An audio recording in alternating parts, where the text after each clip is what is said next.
Banyak yang salah mengira senja bukan tentang kopi, lagu indie dan cerita. Ku kasih tahu kepadamu, senja adalah hadiah pejalan kaki menjemput maghribnya. Selalu ada pelangi pada setiap mendungnya, Setiap hari, tanpa kita sadari, kita menikmati hasil dari sesuatu yang sering kita keluhkan. Jalan yang kita lewati, sekolah tempat kita belajar, rumah sakit yang kita datangi saat sakit, hingga bantuan sosial yang menopang masyarakat kecil. Semua itu tidak hadir dengan sendirinya. Semua itu lahir dari satu sumber utama, yaitu pajak. Namun, pertanyaannya, apakah kita membayar pajak karena sadar atau hanya karena takut pada sanksi? Pajak merupakan sumber utama penerimaan negara. Melalui pajak, negara mampu membiayai penyelenggaraan pemerintahan dan pembangunan nasional. Di Indonesia, pajak digunakan untuk membangun infrastruktur, meningkatkan kualitas pendidikan dan kesehatan, serta menjalankan berbagai program kesejahteraan sosial. Kesadaran pajak bukan hanya soal tahu cara bayar pajak. Kesadaran pajak adalah kondisi ketika wajib pajak memahami hak dan kewajibannya, memiliki sikap positif terhadap pajak, dan bersedia memenuhi kewajiban tersebut secara sukarela. Kesadaran pajak mencerminkan tanggung jawab moral dan sosial. Ketika seseorang sadar pajak, ia membayar bukan karena takut denda, tetapi karena memahami makna kontribusinya bagi negara. Kesadaran pajak tidak terbentuk secara instan. Ada berbagai faktor yang mempengaruhinya.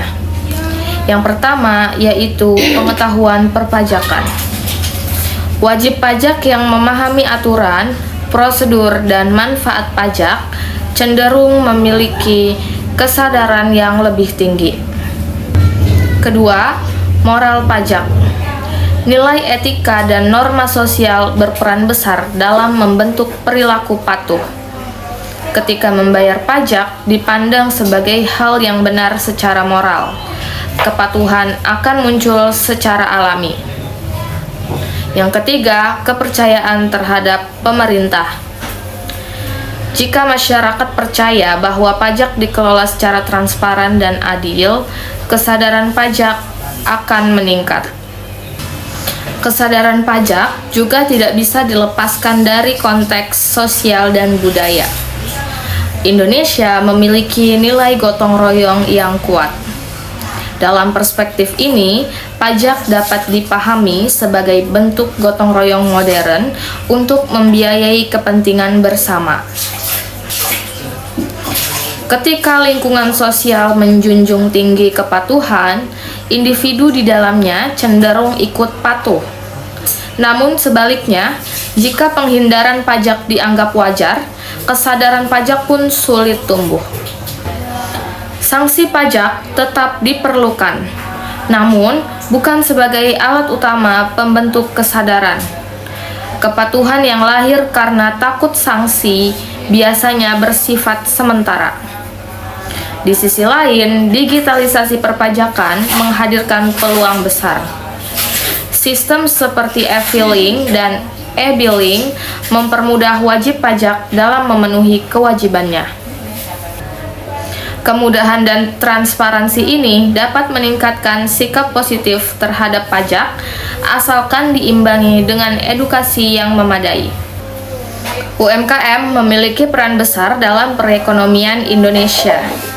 Namun, tingkat kesadaran pajak di sektor ini masih relatif rendah. Banyak pelaku UMKM menganggap pajak sebagai beban tambahan, bukan sebagai kontribusi pembangunan. Oleh karena itu, pendekatan persuasif dan edukatif jauh lebih efektif dibandingkan pendekatan represif berbasis sanksi. Ketika UMKM merasa dipahami dan dilibatkan, kesadaran pajak akan tumbuh secara berkelanjutan. Meningkatkan kesadaran pajak memerlukan pendekatan yang holistik. Pemerintah perlu menyederhanakan regulasi, meningkatkan kualitas pelayanan pajak, memperkuat edukasi dan literasi pajak, serta menjamin transparansi pengelolaan dana pajak.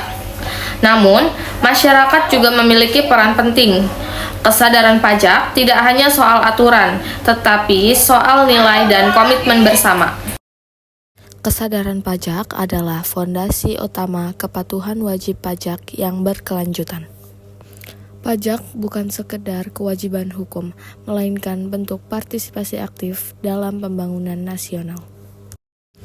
Ketika kita membayar pajak dengan sadar, kita sedang berinvestasi untuk masa depan bersama.